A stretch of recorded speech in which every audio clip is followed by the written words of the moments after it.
अस्सलाम वालेकुम, उनैज़ advice channel में वेलकम। आज की वीडियो में मैं आपको ज़ैगम नेम के मीनिंग बताऊंगी।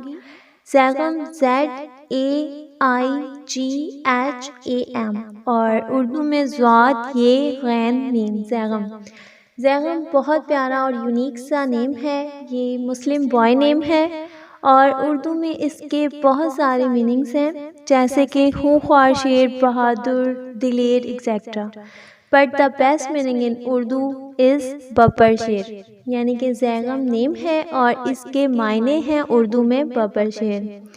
अक्सर हम लोग कंफ्यूज हो जाते हैं कि एक नेम के इतने सारे मीनिंग्स होते हैं, तो इससे परेशान नहीं होना चाहिए। एक नेम के बहुत सारे मीनिंग्स होते हैं, बट जो आपको अच्छा लगे आप वो चूज़ कर सकते हैं। इस नेम का, ज़ैगम नेम का मीनिंग है बब्बर शेर।